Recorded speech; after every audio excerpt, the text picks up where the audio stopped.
Hello नमस्कार दोस्तों, कैसे हैं आप सभी लोग। आप सबका स्वागत है आपके अपने चैनल में।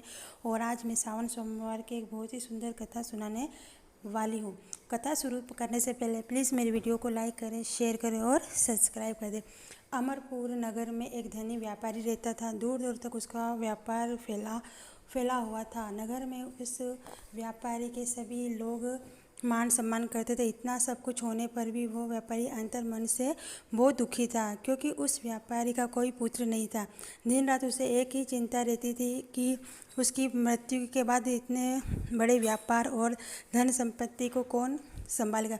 पुत्र पाने की इच्छा से वह व्यापारी प्रति सोमवार भगवान शिव की व्रत पूजा किया करता था। शाम काल को व्यापारी शिव मंदिर में जाकर भगवान शिव के सामने घी का दीपक जलाया करता था।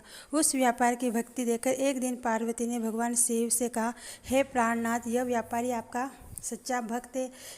कितने दिनों कितने दिनों से यह सोमवार का व्रत और पूजा नियमित कर रहा है। भगवान आप इस व्यापारी की मनोकामना अवश्य पूर्ण करें। भगवान शिव ने मुस्कुराते हुए कहा, हे पार्वती, इस संसार में सबको उसके कर्म के अनुसार फल की प्राप्ति होती है। प्राणी जैसा कर्म करता है उन्हें वैसा ही फल प्राप्त होता है। इसके बावजूद पार्वती जी नहीं मानी। उन्होंने आग्रह करते हुए कहा कि नहीं प्राणनाथ, आपको इस व्यापारी की इच्छा पूरी करनी ही पड़ेगी। यह आपका अनन्य भक्त है। प्रति सोमवार आपका विधिवत व्रत रखता है और पूजा अर्चना के बाद आपको भोग लगाकर एक समय भोजन ग्रहण करता है। आपको इसे पुत्र प्राप्ति का वरदान देना ही होगा। पार्वती का इतना आग्रह देकर भगवान शिव ने कहा, तुम्हारे आग्रह पर मैं इस व्यापारी को पुत्र प्राप्ति का वरदान देता हूँ, लेकिन इसका पुत्र 16 वर्ष अधिक जीवित नहीं रहेगा। उसी रात भगवान शिव ने स्वप्न में उस व्यापारी को दर्शन देकर उससे पुत्र प्राप्ति का वरदान दिया और उसके पुत्र के 16 वर्ष तक जीवित रहने की बात भी बताई। भगवान के वरदान से व्यापारी को खुशी तो नहीं हुई, लेकिन पुत्र की अल्पायु चिंता से उस खुशी को नष्ट कर दिया। व्यापारी पहले की तरह सोमवार का विधिवत व्रत करता रहा। कुछ महीने पश्चात उसके घर अति सुंदर पुत्र उत्पन्न हुआ। पुत्र जन्म से व्यापारी के घर में खुशियां भर गई। बहुत धूमधाम से पुत्र जन्म का समारोह मनाया गया। व्यापारी को पुत्र जन्म की अधिक खुशी नहीं हुई, क्योंकि उसे पुत्र के अल्प आयुष्य के रहस्य का पता था। यह रहस्य घर में किसी को नहीं मालूम था। विद्वान ब्राह्मणों ने उस पुत्र का नाम अमर रखा। जब अमर 12 वर्ष का हुआ तो शिक्षा के लिए उसे वाराणसी भेजने का निश्चय हुआ। व्यापारी ने अमर के मामा दीपचंद को बुलाया और कहा कि अमर को शिक्षा प्राप्त करने के लिए वाराणसी छोड़ाओ। अमर अपने मामा के साथ शिक्षा प्राप्त करने के लिए चल दिया। रास्ते में जहाँ भी अमर और दीपचंद्र रात्रि विश्राम के लिए ठहरते, वहीं यज्ञ करते और ब्राह्मणों को भोजन कराते थे। लंबी यात्रा के बाद अमर और दीपचंद एक नगर पहुँचे। उस नगर के राजा की कन्या के विवाह की खुशी में पूरे नगर को सजाया गया था। निश्चित समय पर बारात आ गई, लेकिन वह वर के पिता अपने बेटे के एक आंख से काणे होने के कारण बहुत चिंतित था। उसे इस बात का भय रहता था कि राजा को इस बात का पता चलने पर कहीं वह विवाह से इनकार न कर दे, इससे उसकी बदनामी होगी। वर के पिता ने अमर को देखा तो उसके मस्तिष्क में एक विचार आया। उसने सोचा, क्यों न इस लड़के को दूल्हा बनाकर राजकुमारी से विवाह करा दूँ। विवाह के बाद इसको धन देकर विदा कर दूंगा और राजकुमारी को अपने नगर में ले जाऊंगा।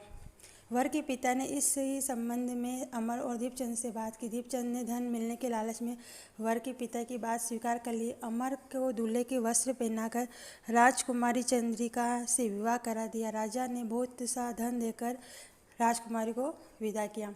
अमर जब लौट रहा था तो सच नहीं छिपा सका और उसने राजकुमार की ओढ़नी पर लिख दिया, राजकुमारी चंद्रिका, तुम्हारा विवाह तो मेरे साथ हुआ था।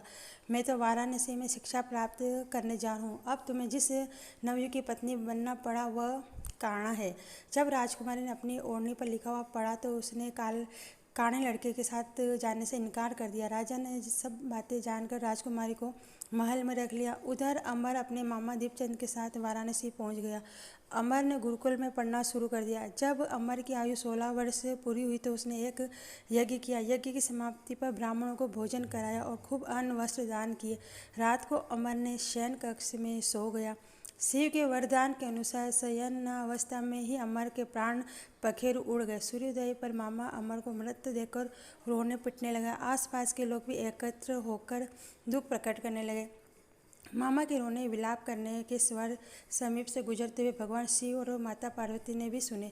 पार्वती जी ने भगवान से कहा, प्राणनाथ, मुझे इसके रोने के स्वर सहन नहीं हो रहे, आप इस व्यक्ति के कष्ट अवश्य दूर करें। भगवान शिव ने पार्वती जी के साथ अदृश्य रूप से समीप जाकर अमर को देखा तो पार्वती जी बोले, पार्वती, ये तो उसी व्यापारी का पुत्र है, मैंने इसे 16 वर्ष की आयु का वरदान दिया था, इसकी आयु तो पूरी हो गई। पार्वती जी ने फिर भगवान शिव को निवेदन किया कि हे प्राणनाथ, आप इस लड़के को जीवित करें, नहीं तो इसके माता पिता की मृत्यु के कारण रो रो कर अपने प्राणों को त्याग देंगे।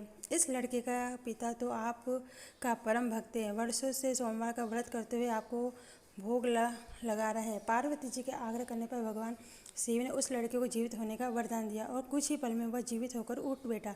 शिक्षा प्राप्त करके अमर मामा के साथ अपने नगर की ओर चल दिया। दोनों चलते हुए उसी नगर में पहुंचे जहां अमर का विवाह था। उस नगर में भी अमर ने यज्ञ का आयोजन किया। समीप से गुजरते हुए नगर के राजा ने यज्ञ का आयोजन देखा। राजा ने अमर को तुरंत पहचान लिया। यज्ञ समाप्ति होने पर राजा अमर और उसके मामा को महल में ले गए और कुछ दिन उन्हें महल में रखकर बहुत सा धन वस्त्र देकर राजकुमारी के साथ विदा किया। रास्ते में सुरक्षा के लिए राजा ने बहुत से सैनिकों को भी साथ भेजा।